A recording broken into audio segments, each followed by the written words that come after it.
Hi, I'm so happy you're here. Welcome to the Let's Keep Moving with Risha podcast. This is Risha. I'm a motivational speaker, content creator, and I love talking about things that will help you keep moving in your life, especially on areas like your life, mental health, love, growth, and just everything in between. So if you're ready, let's keep moving.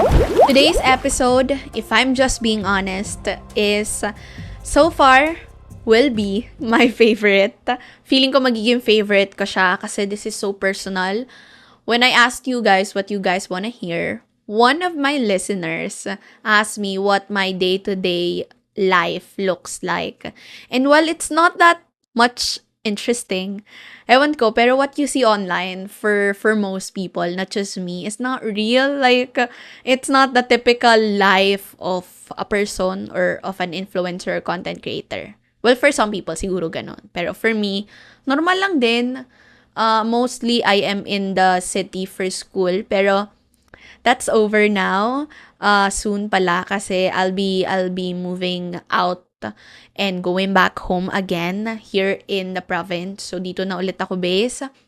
Basically, mas productive sa city, of course, kasi nandun ang school, nandun ang gym. But I guess one of the things that I kind of am learning recently is that hindi naman nawawala yung part na yun sa akin. I get to carry those lessons with me.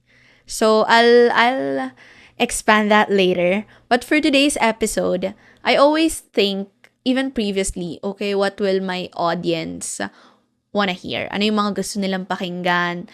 What will my audience or viewers get? Ano yung mga matututunan nila?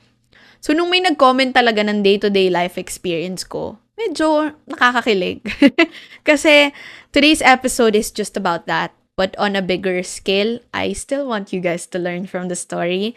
This episode is not merely about just my day-to-day experience. Pero, of course, how I came from just wanting to stay in the province and to dreaming big. So, it's a full circle moment. Hopefully, alam nyo, kapag nagkalibro ako, sana soon, I get to share this story with the world, with the people whom have inspired me to write a book. I hope I get to share that story. Pero I wanna give you like a clips or a clip of that para lang makita nyo yung moment na yun for me because that's so special. This might be a situation for you, no? This might be a situation for the person listening today, which is you. This is the episode that I know I should have filmed way sooner. I can't believe na film natin siya 80 plus episodes. It's like a video of mine na nag-viral before about psychology, from engineering to psychology. So, feeling ko may inspire kayo sa episode na to. This is one of the episodes that really pushed me to look back. I don't do much of that. I know I've been an advocate of journaling, but I have to be honest that recently I don't journal as much. But this episode really inspired me to look back and to look from a place of realizing na yung mga pangarap ko pala dati is unti-unti nang natutupad. And if it weren't for dreaming big, if it weren't for my delulu moments and full circle moment, I wouldn't be here. I wouldn't be living those dreams. Alam ko, sometimes parang when we achieve another mountain, we find ourselves wanting to climb another. And if you don't get aware on that cycle, you will realize na hindi mo pa na-appreciate yung mountain na naka-step in ka. Kasi busy ka isipin kung ano yung mountain na sunod. So, I hope this episode will inspire you to appreciate where you are right now and to make you realize that there's no such thing as dreaming too big. Because dreams are supposed to be big. Dreams are supposed to be scary. And hopefully, you get inspired. If you're ready, without further ado, let's keep moving.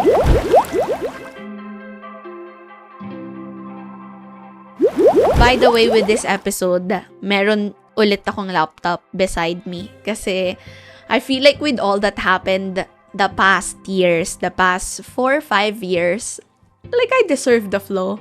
I deserve a script over here. Pero I'll do my best to narrate it as sponty and as flowy as possible. But yeah, let's get started.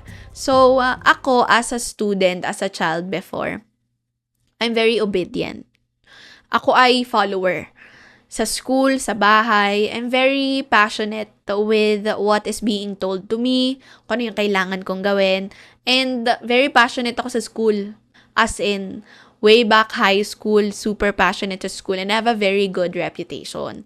So, my papa is a seaman, and until he retired na last year to stay na lang dito and to just do business with my mama. And my mama handles sari-sari store. Medyo malaki na siya, kaya mahirap na pag siya na lang. So, tinutulungan na din siya nung papa ko, and may mga inaalagaan siyang hayop. Dati, after school, ng senior high school, pumupunta ako palagi ng palengke. Then, namimili ako ng paninda ng mama ko. Kasi, malapit lang dun sa sakayan ko yung palengke. So, every time na may kulang sa tindahan namin, pinapadaan ako, nagbabaon ako ng pera, dala-dala ko yung listahan. Alam mo yung kahit naka-heels ako, may dala-dala akong mga paper bag ng Magic Sarap. Tapos, mamamalengke ako. And nakakatuwa lang kasi looking back, hindi ko siya kinahiya or never akong nahiya doing it.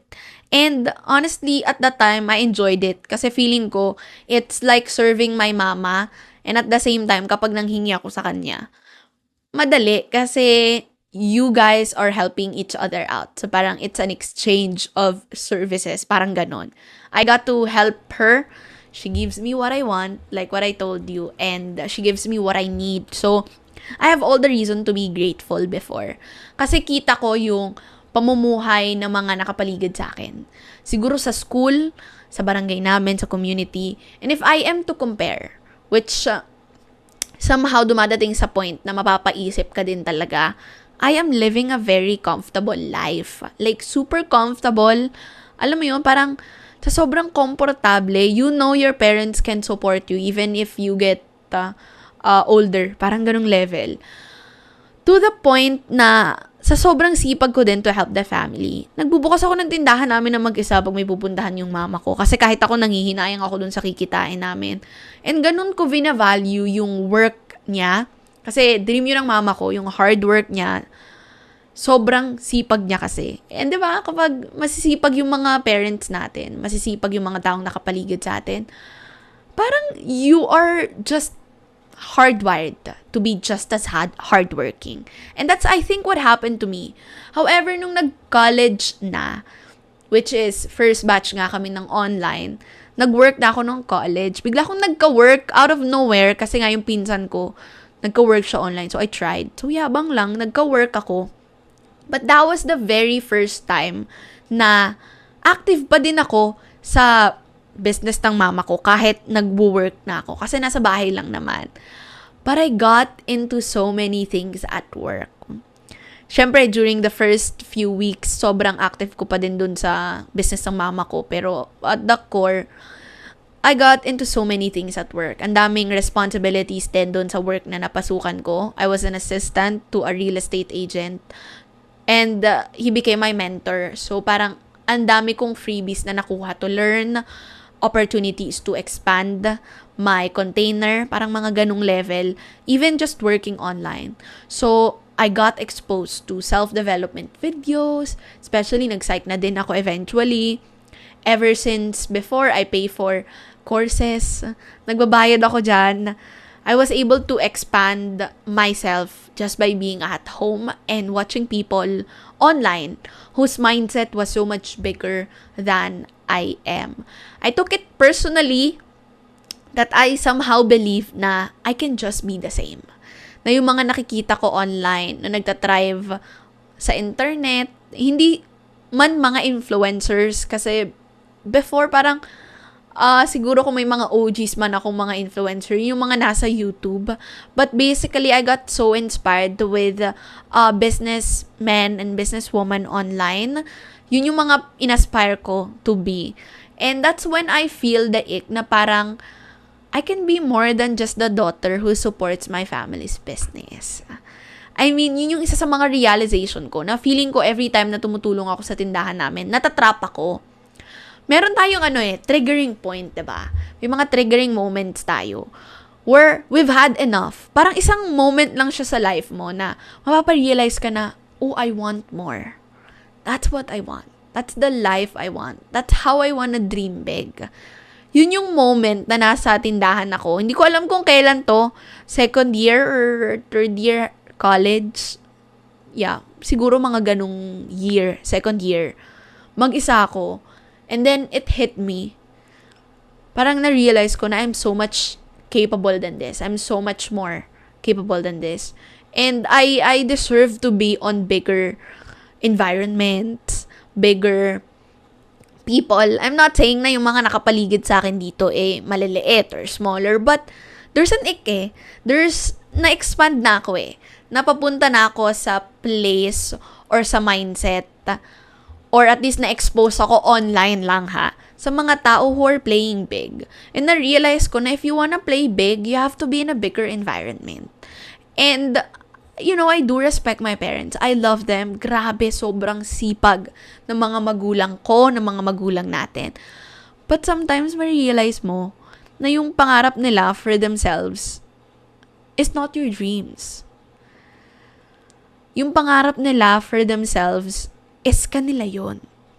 And if hindi ka aware, you might be swayed by their beliefs, by how they live their life, instead of redefining your own. Alam niyo yung feeling na, I definitely can be more. But it's not the most strategic option at the moment. Not the most practical. I do not have resources, of course. I was just, working at home. And I don't want to be the daughter na walang pakinabang sa parents niya. And it's so painful kasi I have this guilt even up until now. It's been years na pag di ako tutulong sa tindahan namin, I'll really journey with guilt. And na-realize ko na that's just the temporary pain na I have to take to be more. If this is not my parents' dream, or if their dream is not my dream, then therefore I have to expand and grow even more. I love my parents, no? Sabi ko nga, I love the security. I love them. I'm grateful for the life that they built. Sobra. I mean, I couldn't be more grateful. But it is not the life I want. That isn't the life that I want for myself. I value their journey. I embraced it. I supported it. It supported me. Pero super painful pala when you get out of it and bigla mong ma-discover na that's not the life I want. Bigla mong ma-discover, hindi man exactly yung gusto mo, pero alam mo na kung nasan ka, hindi yun yung gusto mo. I hope that makes sense, pero I hope for anyone who can relate, you get me. You may not know what you want, but definitely where you are is not what you want. And that could be very, very painful.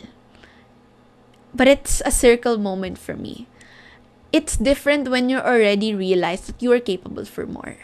Everything else after that will take care of itself, believe me. I cannot emphasize this enough, pero if you've ever felt that, alam mo yun, yung parang alam mo na you can be more, alam mo na you can, listen to that voice. Listen to that voice. A year later, during those seasons, doon na nag-face-to-face. And very resistant akong umalis dito. Siguro yung resistance na yon nanggaling sa idea na I still wanna spend more time with them. But it ended up being the best decision ever. I got to do what I want. Without my parents' permission, I get to travel. I get to go to places. I can attend endless events in Manila. I figured it out all by myself. I went to retreats. I bought courses all by myself. And I was like, oh my gosh, this is the life that I want. Ito yung gusto ko, yung freedom, yung life, yung autonomy. That's what I want. Naalala ko pa, the first ever event that I attended which my mom have no idea what it is about. May dala akong maleta nun. I attended the mental health summit back in 2021. Mag-isa ako. It's my first time in Manila. And it's my first time in Manila alone. I figured it out. Parang that time pa nga, wala pa masyado yung angkas or baka hindi ko pa alam yung paano gagawin. Pero nag-travel ako, nag-jeep ako, bus. And then bababa ako ng jeep sa may SM Aura. Tumatawag yung mama ko, "Nasaan ka?" Ganyan-ganyan. Sabi ko, nasa Manila ko kasi may attendan akong event. And I'm super grateful that my parents allowed me to fly. And I think it's rooted from the idea that they trusted me. And that they are now allowing me to do things on my own because they have seen me grow and they have seen me help them. And nakakatuwa, nakaka-humble yung ganong experience. And honestly, I'm getting very emotional kasi, you know, when the life that you want gets you, or at least the glimpse of the life you want gets you, may pagkamiss sa pamilya, sa buhay mo dati, sa kung sino ka before. And that's what I felt at that time. But yeah, for 5 years, I guess, or for 3-4 years, I was out and about. I've been journeying. I'm in the city during weekdays. Only home every weekend. Nakakapag-stay lang ako sa province with my family kapag summer or semestral breaks. And of course, kapag weekends. But majority is spent in the city, especially last year. I'm mostly in Batangas City or Manila. Last year, nakapag-Davao ako, nagsasagada ako, nakapag-travel ako to places. I get to go to the gym, I get to run, I get to read books, I get to cook for myself, I try to fulfill work and school duties. I am alone most of the time. Alam mo yung nag-stick na yung values, yung systems, yung habits, yung mindset sa wiring ng brain ko.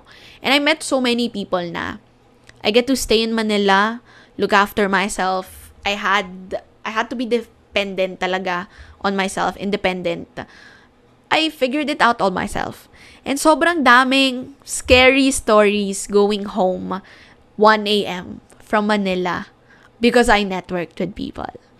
Hindi ko lang siguro na-share siya sa stories online, but those are like the stories or snippets of my life that I do not get to share online. Na umuwi ako ng 1 a.m., 2 a.m. from Manila to Batangas City. Lakad ako dun sa may Escanita or minsan nagta-tricycle ako pag feeling ko abandon talaga ako. 2 a.m. just to network with people, work with people, learn from people, get to connect with your mentors. And saksi dyan, sila Coach Yani, sila Coach Alec. And I am never the same person. I carry with me the lessons na I work so hard to learn. I paid for it to learn. And I think that's just the thing that you have to remind yourself about me. That if I was able to do it, then you can get out of your comfort zone. Then you can figure things out yourself. Then you can learn all by yourself and meet more people and discover the world and go out of your shell. Kasi if I just figured it out ngayon, if ngayon lang ako magsa-start, parang siguro, feeling ko too late na, hindi na ako magsa-start. So while you're young, while the thought is in your head, go out there. I mean, travel, go to places, dream big. You can only dream big if you have exposed yourself to bigger environments so that you get to give yourself a glimpse of the possibilities. And yeah, I think that's just me. For me, there is always a thin line between sharing everything and just sharing some things with my life right now. Like what I told you, I don't share that story often because that story is so sacred. I know we have those stories na pang atin lang. But I always find it so much of a giving back to my community when I get to share that part of myself. So, yun lang. I find so much peace in just a quiet life. That's one of the things that not many people don't know about me. That was my life before. Alam nyo, before social media, before getting so much traction and earning online, I did social media detox for 2 years. Yes, during senior high school. Insane, right? And my life changed since then. And I have to understand na ngayon, content creation is my thing. It's part of my life already. And it's a career for me now. I get paid for doing it. I love that I get to express myself to people, to other individuals. And you know what? This hit me. And I for sure know na siguro kayo na hit din ng moment na to na even if it's uncomfortable, maybe it's part of the dream that you want.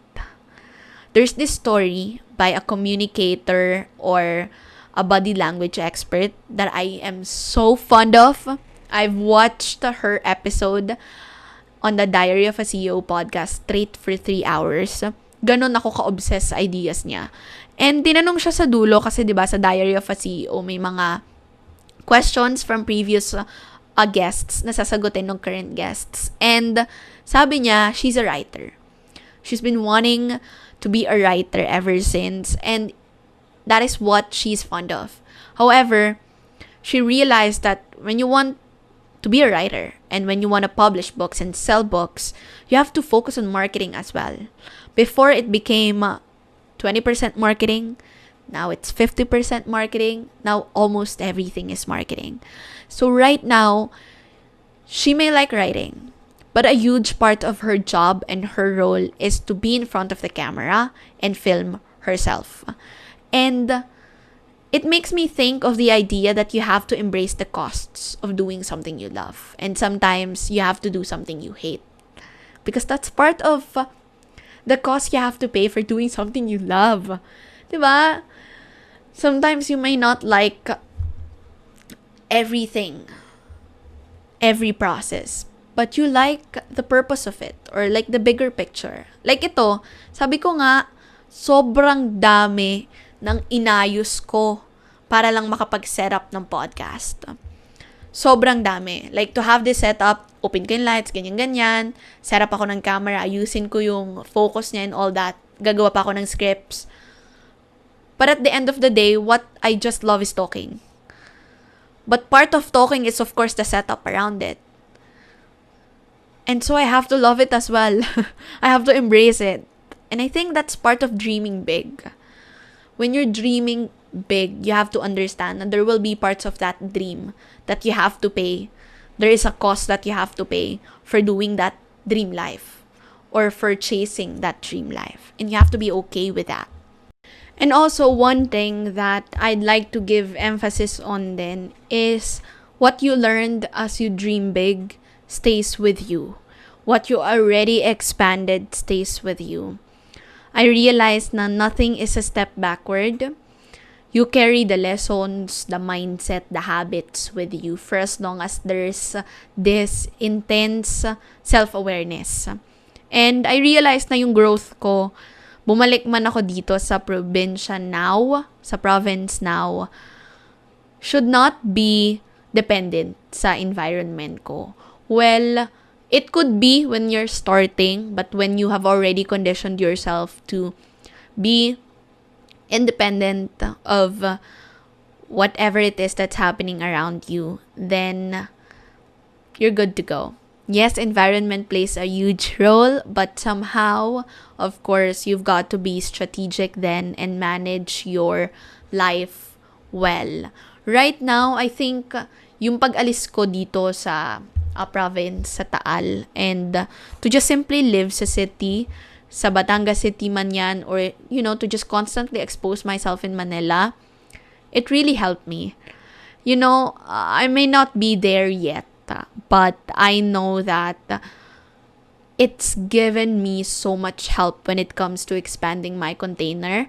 And parang feeling ko pag bumabalik ako dito sa Taal, I feel like I'm a different person. I carry with me so much maturity, so much love for my parents, so much dreams for them.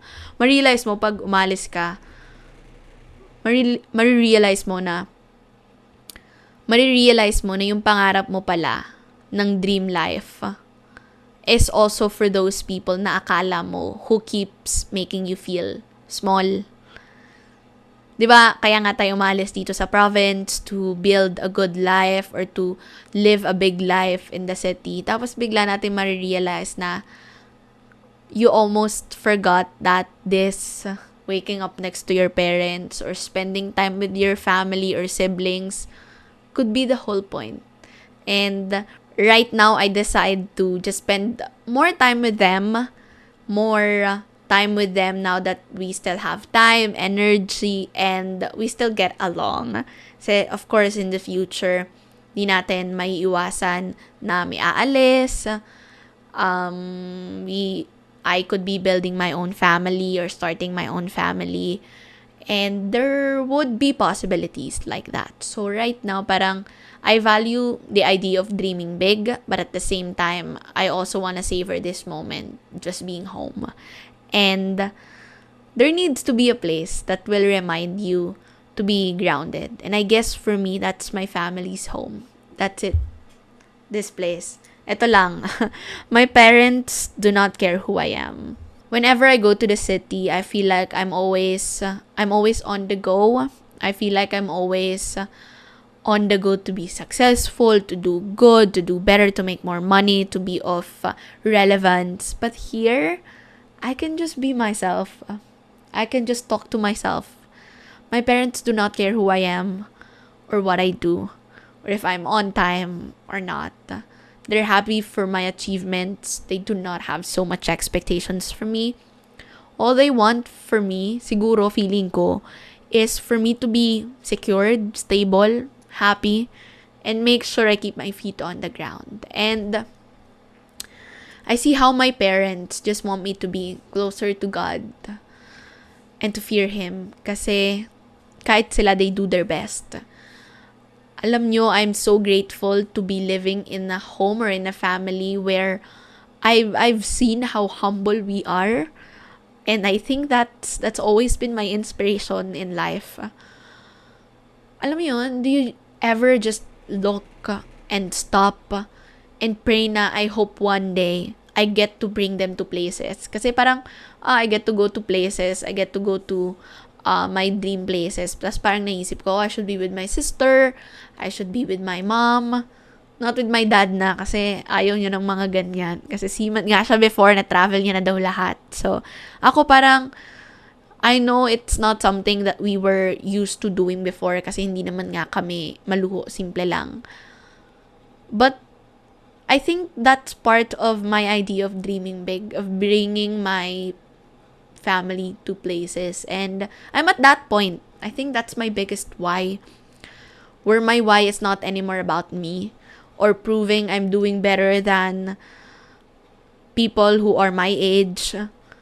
But my why is so much bigger than I am in a way that my why is my family. And true enough, sabi ko nga, hindi ako makakagraduate ng college if it weren't for them. Not that they supported me financially, not just that. Kasi majority naman din ng college life ko, I financed myself and I chose that way even if they were offering. But the reason why I wouldn't be able to finish college if it weren't for them is they are my biggest why. Na kahit ang hirap-hirap pumasok sa school, na kahit I can choose to just drop out and do business and do stuff, I choose to go to school despite being uncomfortable kasi they're my biggest why. And I think when you're dreaming big, when you have this dream, you gotta do it not just for your own sake. You've got to do it because you have a bigger why. And my why is my family. Sabi nga, there is a cost that you have to pay for the life that you want. It could be being away from your family, not having it all figured out, constant worry and doubt, and not having the same set of friends anymore. You may not want to pay the cost, but you cannot change the price. You've got to stop being denial of the life you want. Sometimes, I get to meet people who are, okay na sa ganito, ganyan. Not because they're really okay with that life, but because they're just afraid to go out of their shell. And you've got to decide what you want and really stick with it. And do not be like these people who are just playing life safe. If you find yourself dreaming big, my friend, I am talking to you. Have a bigger why and be brave enough to stick with that why and go move forward. Go out of that shell. Go out of that place. It doesn't have to be like long term, pero just do little steps to expose yourself to the bigger environment, to the bigger life. And you'll realize na baka gusto mo yon or baka hindi. But at the end of the day, it's up to you. I hope you enjoyed this episode. Not just enjoy, but I hope you learned something. That's about it, everybody. Thank you so much for spending time with me. Kagaya ng palagi, I'd love to know your thoughts. What did you learn from this episode? And of course, do you have the same experience? May mga full circle moment din ba kayo of dreaming big? Let me know in the poll. And if you enjoyed this episode, maybe you may want to share it with your friend. You could be in this season of wanting more, of dreaming big, of being on bigger environment. And this episode could help them. And also, please share your takeaways on social media. Please tag me. I'm trying my best. Minsan nakikita ko yung mga stories nyo. Nasa requests ko. Which dapat nasa notifications ko na. Pero I'm trying my best. I'm going to always watch out for it. So again, this has been your friend and your host, Risha. Know that I am grateful for you. I've always been. And I'm rooting for you.